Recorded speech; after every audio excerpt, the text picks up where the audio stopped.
As a somewhat former ADHD TikToker, I want to talk about the pros and cons of ADHD TikTok. And the reason I want to talk about this is because I experienced this myself. In 2020, I finally went and got my ADHD diagnosis, and it gave me a lot of answers about myself and a lot of answers about the way that I think and why I do things the way I do. And I felt like it was very beneficial for me at the time, so I started creating a lot of content around ADHD because I wanted to share this newfound sense of understanding of myself with people. And I grew up knowing I had ADHD, it was very obvious based on how I acted as a child and the issues that I struggled with and the motivation issues that I had. But because I'm somebody who has more advanced levels of analytical thinking based on test scores and whatnot, my ADHD often got overlooked. And unfortunately, there was a lot of stuff that I had to deal with because of that, which made me a better person today. But during my journey of creating ADHD content, something that I experienced was I got to this point where I felt like I was almost hyper focusing on all of my flaws. And I had been making content for about 2 years. I was one of the top performers at my job at the time, and I was starting to feel really burnt out because I started only seeing things through a lens of what I wasn't capable of and not the things that I was really good at.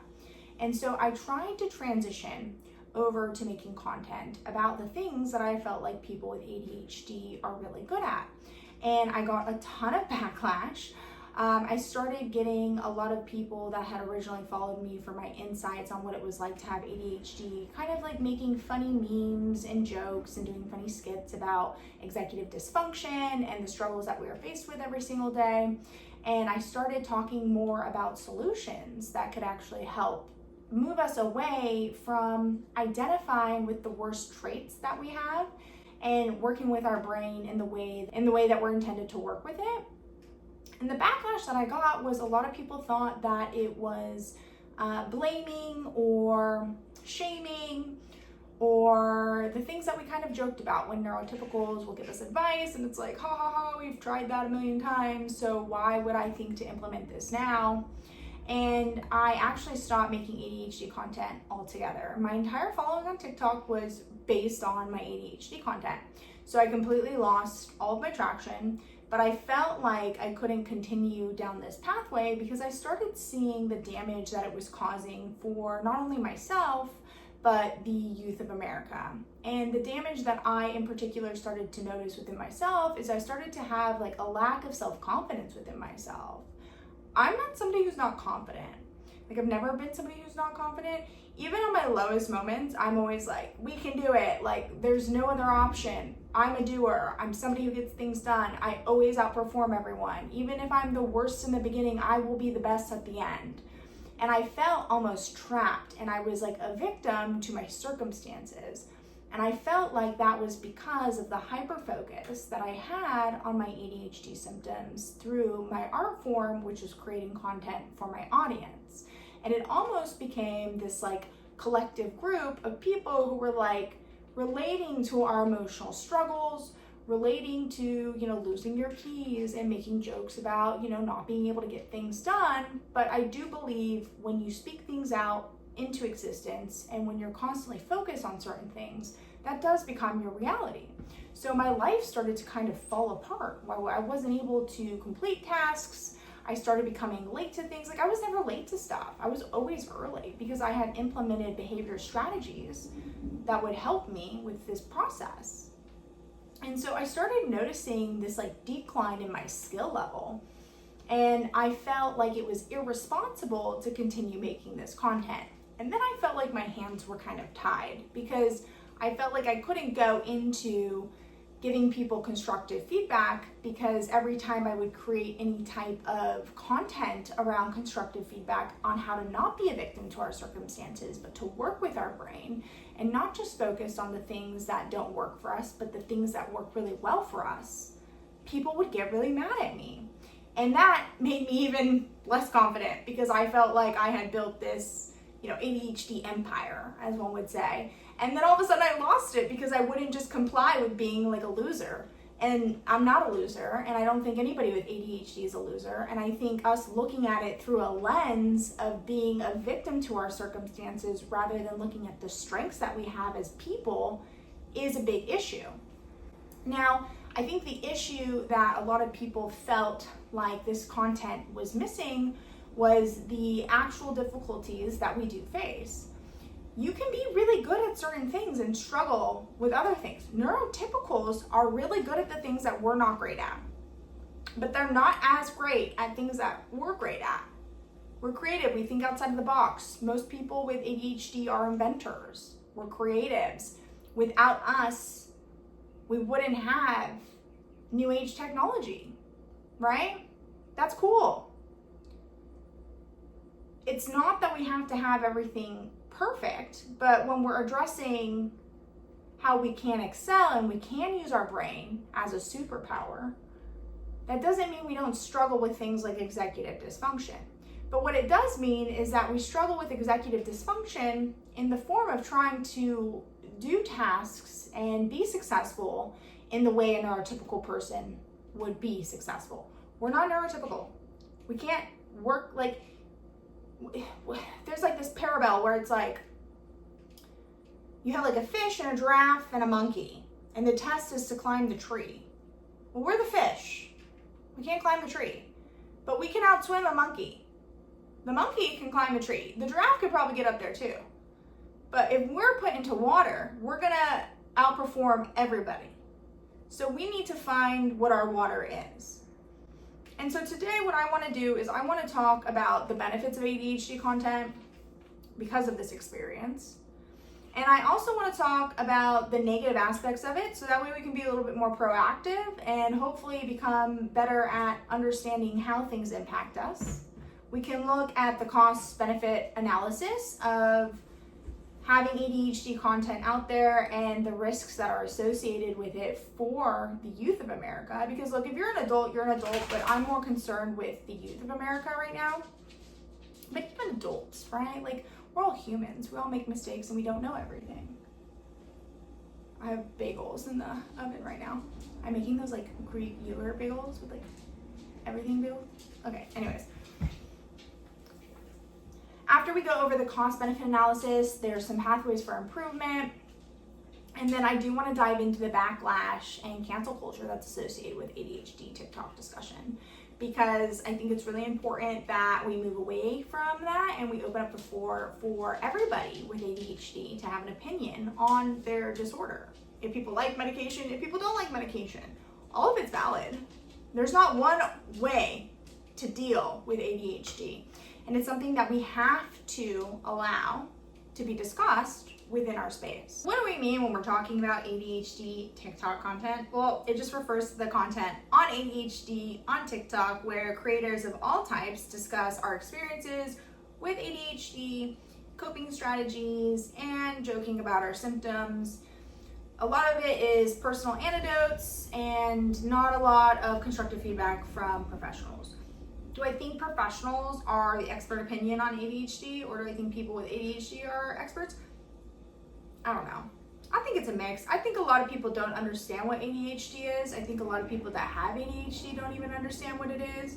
And I think it takes learning about it by experiencing it. But I also know that there's some really good ADHD professionals out there as well with anything, right? There's gonna be really great professionals, and then there's gonna be people that don't know much about it. So you just have to like choose wisely. This is a major discussion that is on TikTok. So when we're referring to ADHD TikTok content or ADHD content, I'm mostly referring to what is on ADHD and mostly what was kind of, mostly what became very viral in the like 2022 timeframe. I think some of the most positive aspects about ADHD content was bringing awareness to ADHD. A lot of people are unaware, like I said, about what ADHD truly is and how it impacts people and what the struggles can look like, especially for women.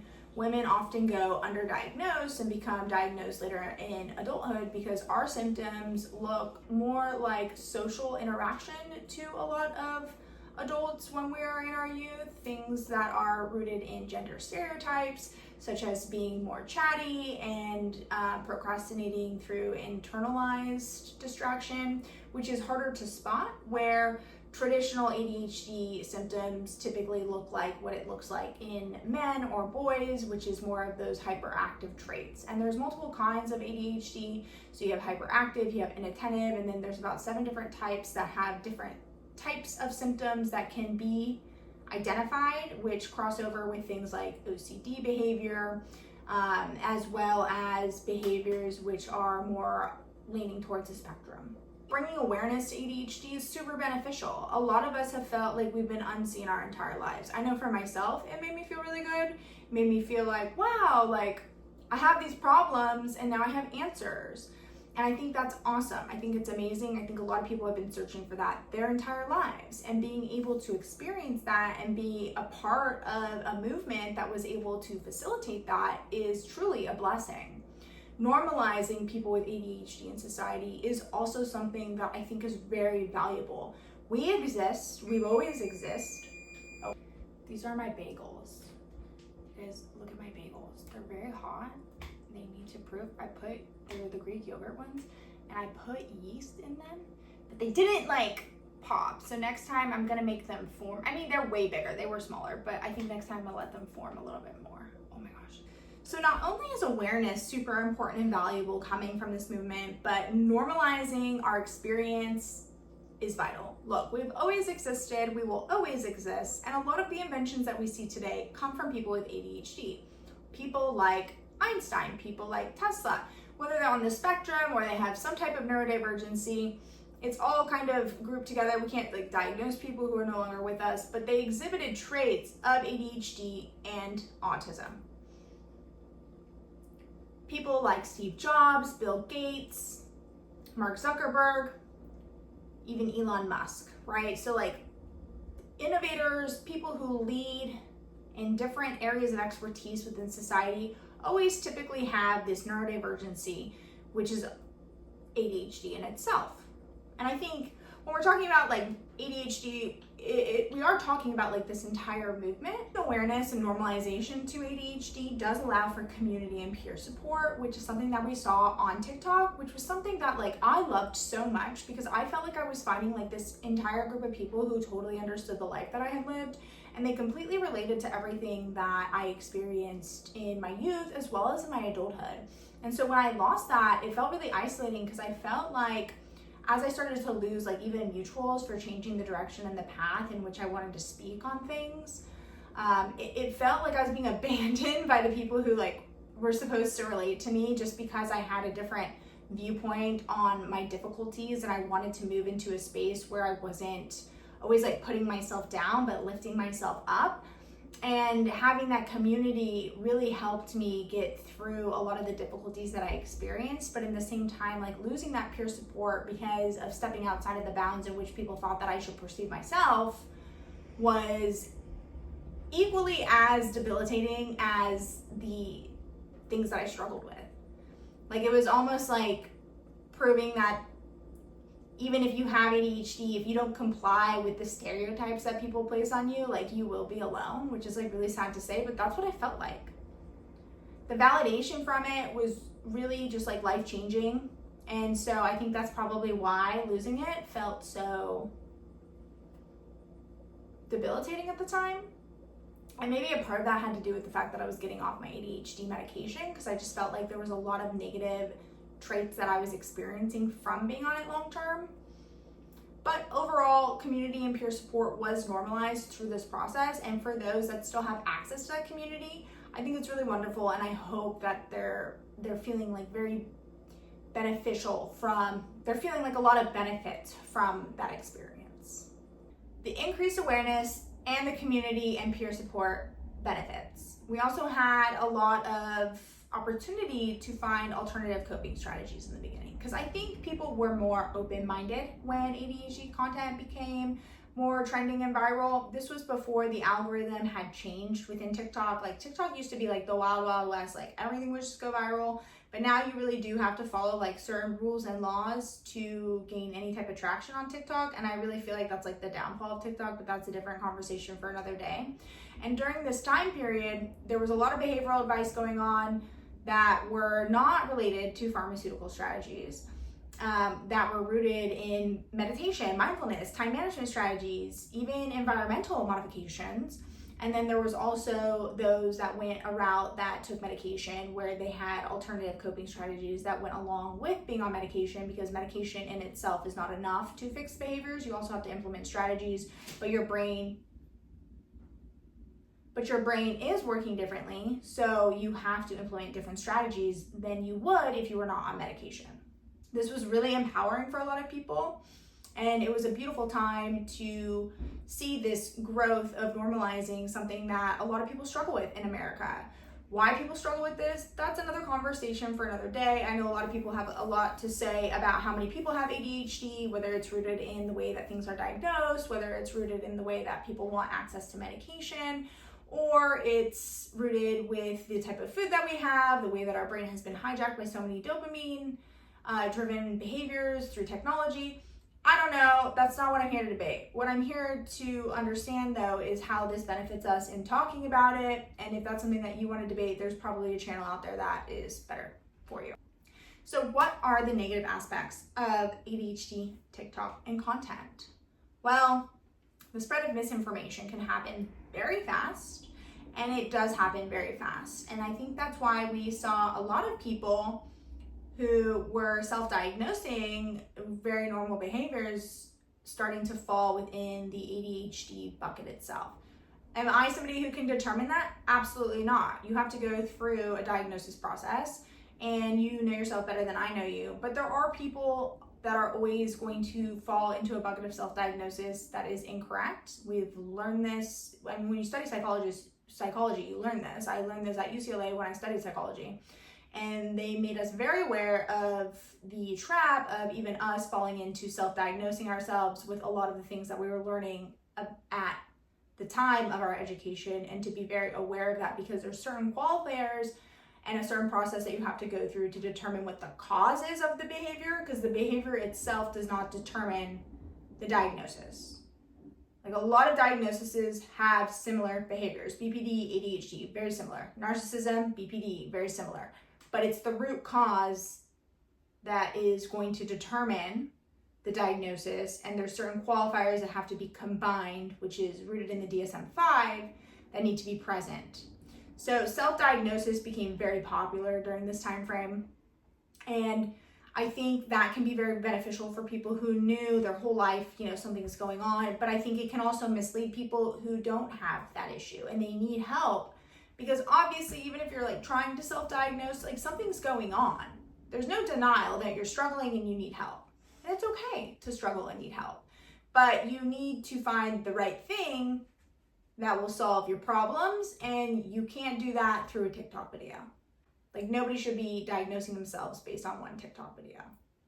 Another negative aspect of this was that the virality and humor associated with ADHD traits can minimize the impact they have for certain people, and that can unintentionally minimize the challenges that a lot of people face and the severity of it. And that's why a lot of people might not take ADHD as serious as one would hope. I mean, when we joke like, oh, I'm Dory, or we're making jokes about like losing our keys, like, it's funny, we're coping. I've made a lot of content like that, but you have to be able to represent it in a way that is still serious, to make sure that you're not creating additional stereotypes that can harm people that have this diagnosis. And that's a fine line to walk, and it's something that you have to hone in on and learn. And I think the more people that were going viral for it, I mean, I started seeing creators when Instagram started doing reels, making ADHD content that had never talked about ADHD at all, but it was a trend. So people were hopping on the trend to get views.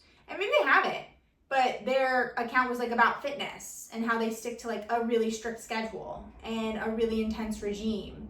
And all of a sudden they're like, oh, things that my ADHD makes me do, which is like overeat. And they have like a 6-pack. And I'm like, okay. I don't know. I don't know if I trust this. Like, you could have ADHD, but because it's viral and it's a trend, we're jumping on it, which is like, it's hard to know what truth is.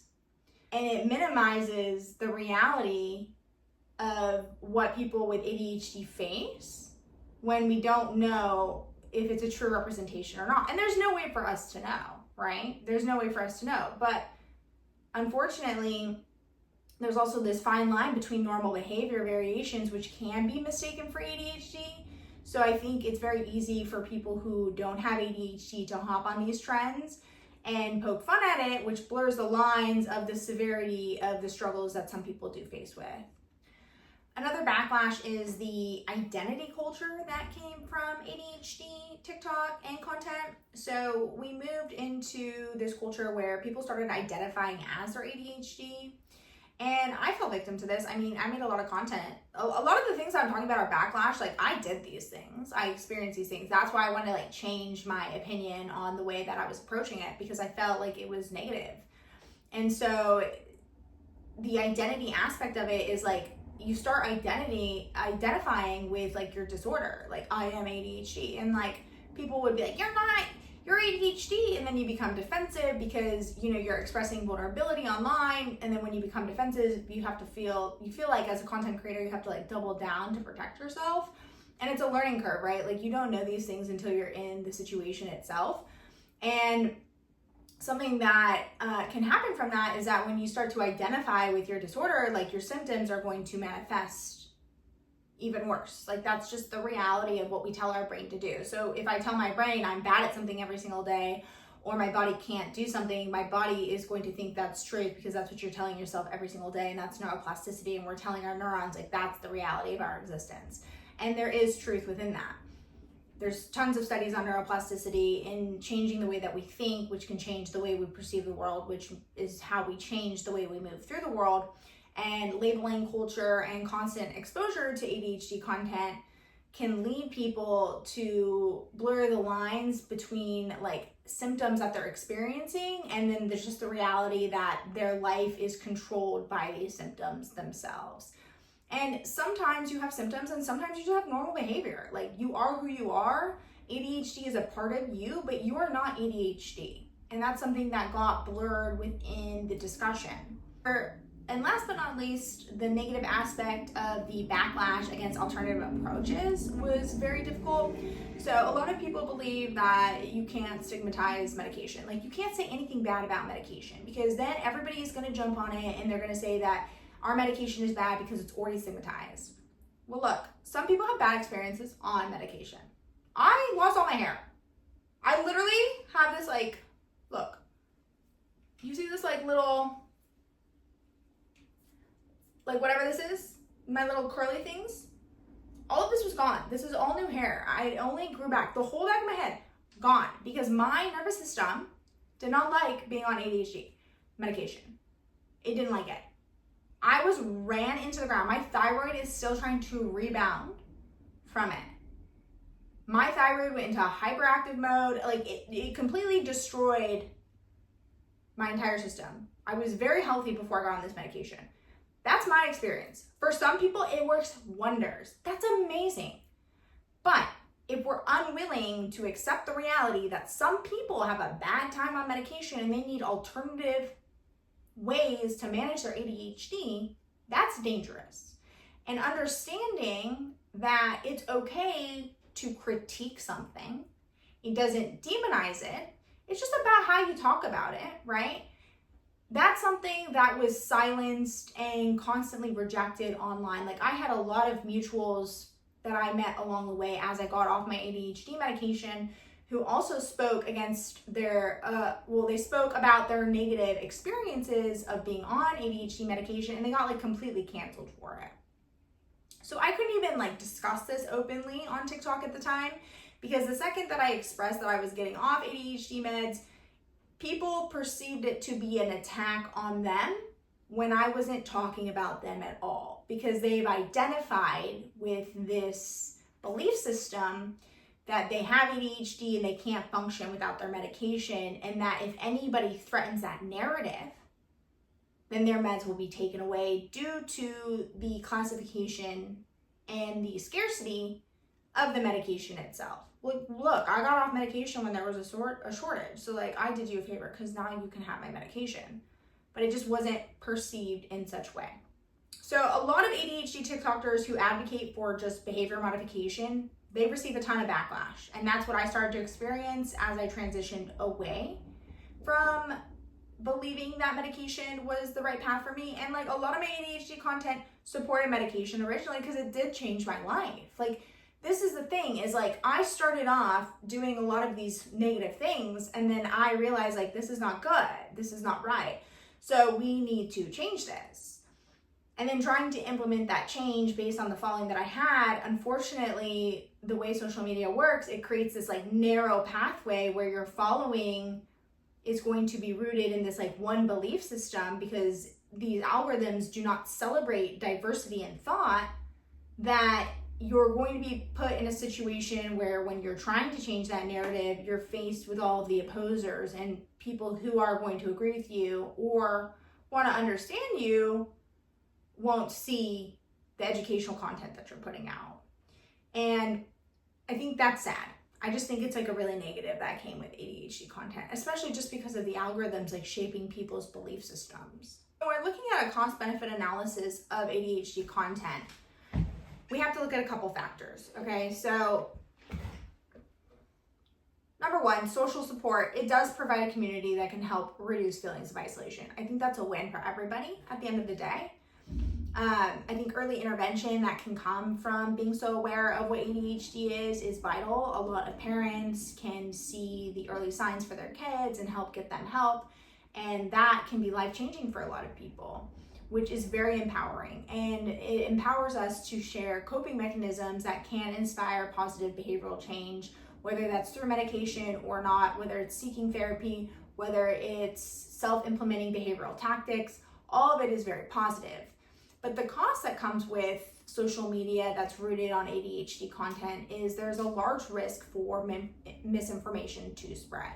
So we are risking a very inaccurate portrayal of our diagnosis and our symptoms, and it does oversimplify the existence in which we live in. And those that do not understand will not understand through, a 30-second TikTok. That's just not, like, the amount of depth that it takes for you to even understand yourself is so much deeper than like a 30-second TikTok you've been learning your whole life, right?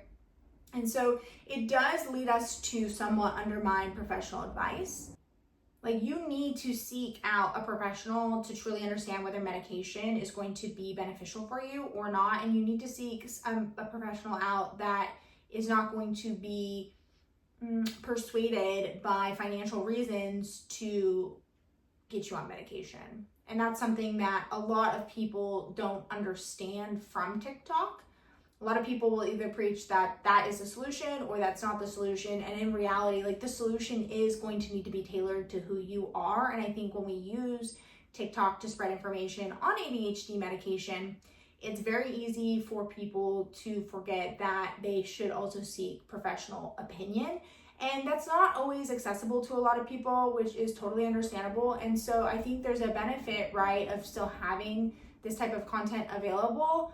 But I think that means that we need to fix the system at hand rather than creating like more problems for ourselves down the road through social media. Like, this is a systemic issue that we need to fix, and nobody's ignoring that. But the cost of not fixing that is going to also spread through social media itself. Perpetuating these social identity issues can encourage a culture where normal variations of behavior are now pathologized and everyone thinks that they have some type of disorder. And if everybody has a disorder, guys, it's not a disorder, it's just being a human being. And maybe we don't have disorders. Maybe society is just not set up properly. I don't know. Maybe it's a systemic issue. Maybe we're not meant to sit in a chair for 8 hours a day. I don't know. That's crazy, right? I don't think we've ever done that before the Industrial Revolution, but I could be wrong. Maybe people used to sit in chairs on farms while they were milking cows for 8 hours, but it's not normal. It's not normal. So the identity issue and losing ourselves with an identity of having a disorder rather than having solutions does come from the behavior of having ADHD content out there. And the backlash and polarization for creators who deviate from like mainstream medical beliefs do face intense backlash, and that's not okay. It's just not okay, because look, everybody has their own way of coping with their life, and if it doesn't apply to you, cool. That's so cool. But it applies to somebody else, and people shouldn't be hated for choosing to cope in a different way. A lot of people don't agree with the pharmaceutical companies. They don't trust the pharmaceutical companies. A lot of people don't trust the health insurance companies and their motives. Like, we have a broken system, right? So like, it's okay for people to not agree with going down the medication route. They shouldn't face so much backlash because they found that that's not the path for them. But we have to be able to have these conversations without emotionally lashing out at each other. And so the way that we can improve and create a pathway for improvement to kind of self-correct what has happened over the last couple of years with ADHD content online is we do need to balance narratives. So we need to take a more integrative approach. We need to encourage content that acknowledges both behavioral strategies as well as medication. So we need to create an environment where we see people with ADHD not put into these silos and buckets, and understand that if somebody doesn't choose medication, it's their body, it's their choice. They don't have to choose that, and they can go down the path of behavioral strategies, right? And that doesn't mean that you are living the wrong life. You don't have to internalize that and take on the shame of that, because there's no shame that you need medication. Just because somebody else chooses to not take medication doesn't mean that you're doing the wrong thing. We're not the same. We all have different needs, and we have to normalize that. You should also be implementing behavioral approaches when you're on medication to ensure that you're able to function in the way that you need to function in society. I think we should create another way that we can balance narratives is collaborate with ADHD experts and influential content creators. I think this is harder to do because of the way that our medical system is set up and how regulated things can be and the ethics of it.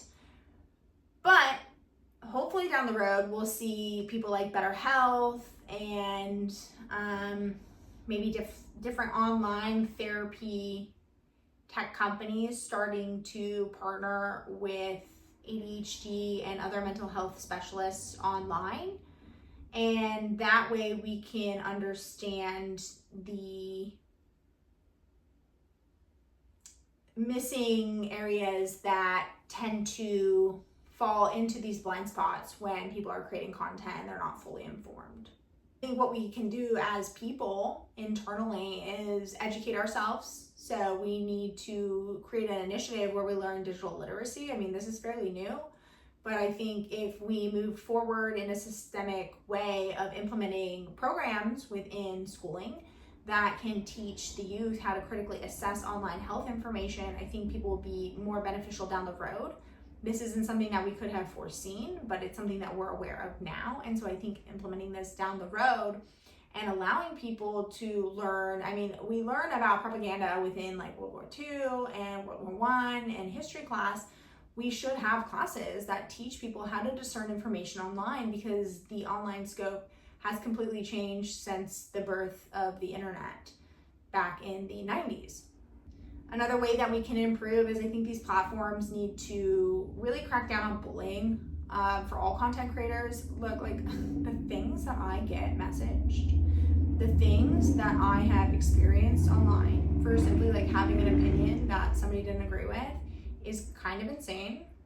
It's kind of crazy, and there's nobody to protect you. And then I will get like a violation for responding to them, and I'm like, oh, okay. Like, I get a lot of violations on TikTok, and I think it's because I go against the narrative and I choose my own path, and I don't want to comply with the bucket that I'm put in. And that has definitely hurt my ability to grow on that platform. But like, honestly, I don't want to grow on a platform that doesn't facilitate truth. And unfortunately, because these platforms have align themselves with narratives that will produce money in their pockets instead of the ability to speak freely and have the ability to have safe space for us to debate the different types of lifestyles and opinions that we have. I mean, a lot of this is rooted also in cancel culture, because TikTok is kind of like it's not the founder of cancel culture, but it was a very large facilitator of the spread of cancel culture. Unfortunately, a lot of TikTok creators are very scared of backlash, and a lot of them will comply with whatever they need to do to make it on there, because look, people want to get their bag. I get that. I want to get my bag. I need money. I need a job. Hire me. You like me? Hire me. Here's my resume. Go to LinkedIn. But at the end of the day, really just going after it. At the end of the day, we need to create more safety for content creators on all platforms, because people should not be allowed to comment and say the things that they say within the comments, and we aren't able to like actually speak our truth on the platforms themselves. When we silence people in this way, and we ding people's ability to grow on these platforms for having outside takes and not takes that are backed by like pharmaceutical companies and whatnot. Because like I have been dinged for saying like I don't want to take medication. Like that's crazy, right? And the issue is somebody reported me because I offended them because I don't want to take medication. Wow, that's insane, right? It's none of your business if I do something or not. Like you don't have to agree with me. You just block me. Just do me a favor and block me. But what it did is it discouraged open dialogue around why I was struggling with my medication. And when we don't have dialogue, we can't improve the medication. We can't improve it. We can't improve the experience. Because I guarantee, like, I'm not the only one that experiences. And it's not that the medication didn't help me. Like, I miss it every single day. Like, it made me so much better at so many different things. But the downside effects of it were detrimental to my health. And so if we're not giving this feedback in real time, and this feedback's not being taken serious, then we can't improve the medication itself, and we can't improve the process. And if you're so scared that criticizing something is going to take away our freedom for it, then like you're not free at all. And so that's something that we have to be better about, and that's what corporations need to be better at when they have these types of platforms. So outside of those ways to improve, there are certain things that have specific backlash and have experienced cancel culture within the ADHD TikTok discussions that I do want to highlight on. And the first one being that there is a controversy between ownership and excuse. So there's different perspectives. Some ADHD TikTok creators emphasize personal accountability and self-discipline, as well as behavior modification as essential for managing symptoms. And then there's another side of ADHD TikTok that believe it's just a neurodevelopmental disorder that limits executive function, making traditional self-improvement tactics less effective. And this divides us, and it has led to public cancellations because content creators weaponize their following. And that's wrong. That's so wrong on so many levels, especially when we're talking about mental health. And I think this is very dangerous, because both of these perspectives are okay. Both of these perspectives are correct. There is a group of people where they're at in their journey, where they're tired of making excuses for their behavior, and they're ready to implement behavior modification, self-discipline, and personal accountability. And then there's another group of people who are not in the place yet to implement these strategies. And they are limited, and they're not ready to move forward in that direction. Both are correct. Both don't need to apply to everyone, right? At the end of the day, behavior modification is CBT, cognitive behavioral therapy. A former registered behavior technician, so I'm actually trained in behavior modification, and behavior modification works for everybody. That's fact. You have to do behavior modification even when you're on medication. That is a fact. That is a core tenet of improving your symptoms, right? So it's all about how we present this information. And I think it's up to us as content creators to make sure we're not weaponizing our following, because I don't think this would be happening if people who have these different takes were aware that it's okay to have a different perspective on your struggles as somebody with ADHD. We are not all the same. We will never be the same. It just doesn't work like that. No human is the same. We all have different life experiences that shape how we cope with things. And I'm somebody who needs like tough love. If I don't have that tough love, if I'm not like criticizing myself, like I can't be around enablers. I can't be around people who are like, oh, it's just how your brain works. Like, it's okay. You know what happens when I'm around people like that? My whole life falls apart. My whole life falls apart.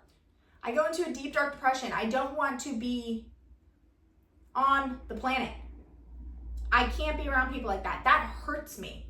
For somebody else, that might give them enough safety and security to be successful.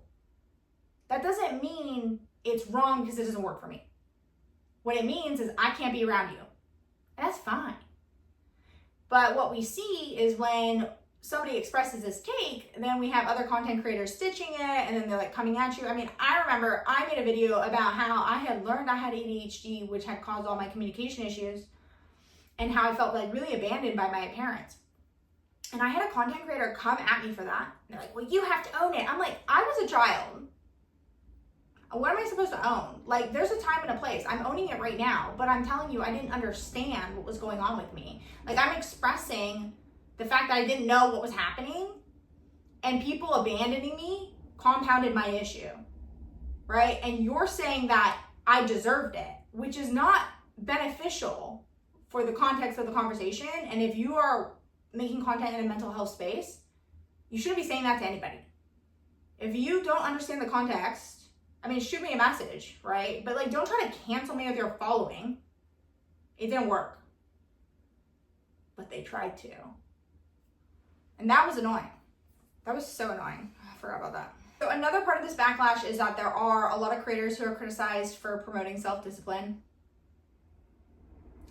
Look, forming habits, building a routine, it's not easy, but it's the best thing that we can do. I mean, that's what therapists will tell you. And that's not ableist, and it's not ignorant. And I think that's an issue, because what it's teaching people is that it's okay to hate people who have solutions. No one's saying this is easy. No one's saying that it is something that you're going to be really good at, but that is exactly what therapists will say is the solution to ADHD. And so having such high backlash against things that are coming directly from therapists themselves is not beneficial. But again, this goes back to the weaponization of audiences, right? I think it's all about how we say it, but we shouldn't be trying to cancel people who promote solutions. You have to be able to discern, is that solution going to work for you or not? Just because self-discipline works for me, maybe it doesn't work for you. Let's just like play with the idea that maybe there's another route for you and that I'm not aware of it. That's okay, like we said earlier. But I shouldn't be canceled because my solution is self-discipline. Like, that's weird. That is not beneficial for the ADHD space. I think within this polarized landscape that we've fallen into, instead of fostering productive conversations, TikTok's algorithm has a big play in this. I mean, it rewards very extreme opinions. So it doesn't really push like nuanced discussions. It really pushes like black and white thinking. And I think this is like a core component of the issue. And that's why cancel culture had become so popular on TikTok. And so I think the issue is like when creators are creating self-awareness and self-discipline, and they're getting drowned out by those who are more on the extreme take. Like, we have both sides, right? Like, no excuses, and ADHD is a superpower. And then we have people who are like, people with ADHD are like the weakest people you've ever met. Like, those are both like very extreme takes.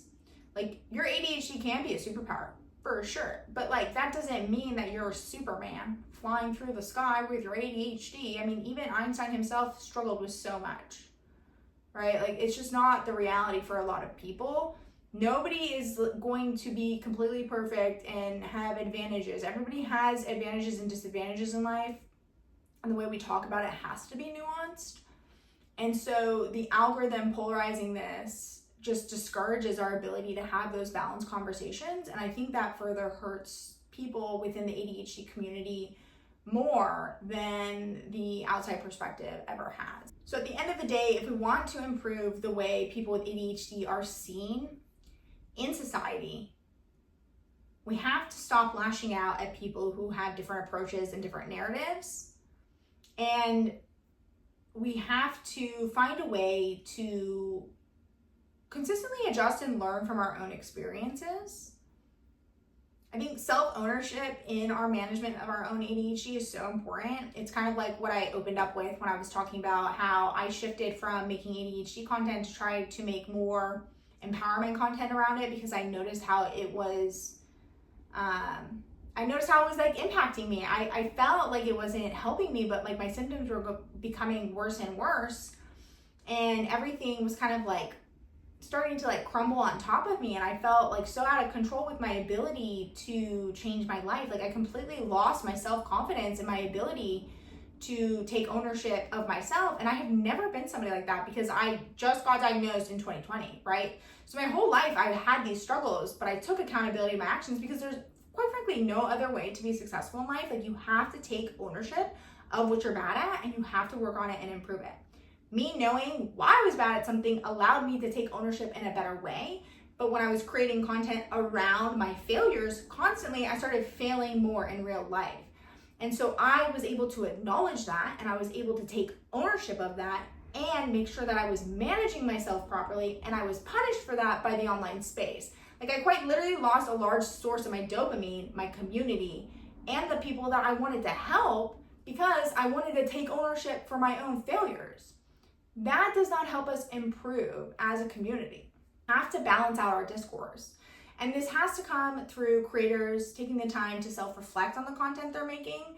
There's probably takes that I had where I was overemphasizing the power of ADHD, trying to find that pathway to build up my confidence back up based on the experience that I had had.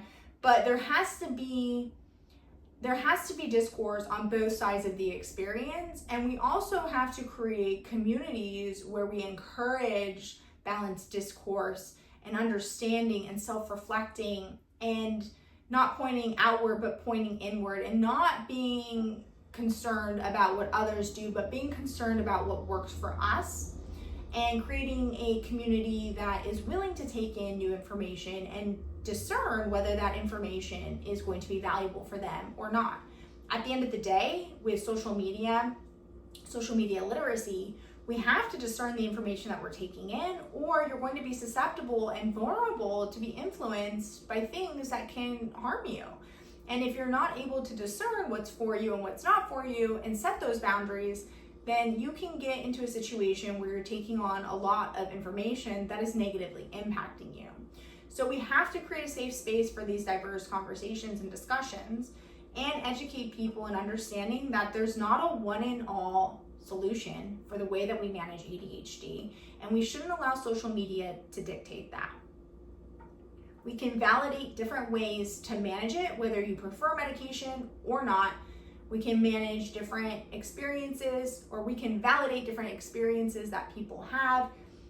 There's not a one-size-fits-all solution, and there's not a one-size-fits-all experience for people who have neurodivergencies. It is a spectrum. Everybody has a different experience based on their environment, based on their upbringing. And I think if we take a step back and we really focus on the unique individual experiences that we all have, and we step out of this ideology and identity of having ADHD, but understanding that ADHD shapes the way our brain processes things, but we are able to determine how we want to move through that, and whether that is through medication, whether that is through self-improvement. I mean, whatever floats your boat. Take your pick, right? We have to be able to encourage that type of nuanced discussion. So that is my take on ADHD content and why it should change, and the impact it had personally on me. I know it's anecdotal, but it's something that's been weighing on me for a long time that I wanted to talk about. So I'd love to hear any feedback, any comments, whether you agree or not. If you don't agree, I'd love to understand why you don't agree. And why you think, maybe I missed the mark on some of this. Let me know in the comments. I'd be happy to continue that conversation there. And if you are interested in seeing more deep dives that dive into the truth behind the trends, go ahead and like, subscribe, and hit the notification bell so that way you can see when I drop my next video.